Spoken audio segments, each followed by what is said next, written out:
Come and sit by my side at the briefing. We will sit there and tickle a beat. Then we'll head for the Red River Valley.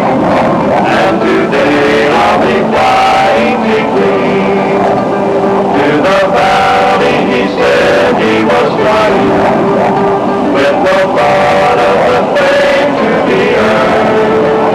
Many jockeys have flown to the valley, and a number have never returned. We've got 3 lieutenants coming in behind this F, and they just finished the 100th mission. Actually, they got cycled through to go back up to rescue one of our other pilots that was shot down earlier. This is one segment, one small insight into our present war.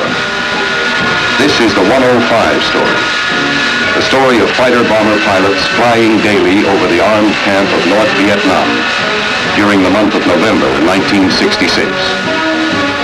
These are the men of the 388 Tactical Fighter Wing, and in particular, the men of the 421st, the Fighting Cavalier Squadron.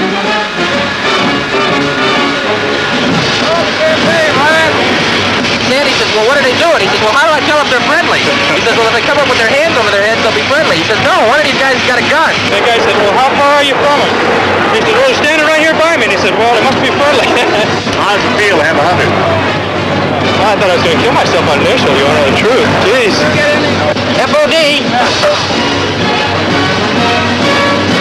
I'm going to be an instructor pilot. Where? T-38's Williams Air Force Base, Arizona. I figure I'll arrive there and I'll be real quiet and calm and all that, and I'll go in and all the students will nudge each other, and when they meet me, and I'll be their instructor, and they'll fly with me, and they'll nudge each other and say, what did Lieutenant Rasmus do before he came here?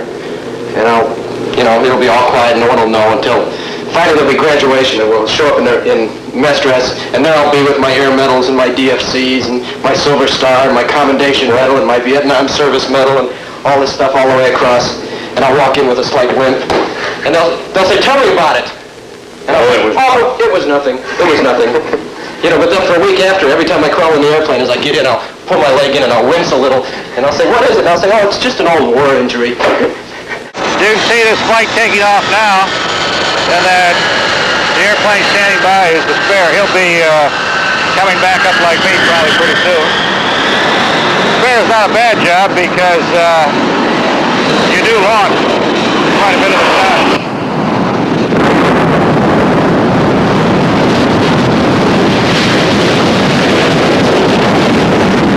We like to fly and fight the war.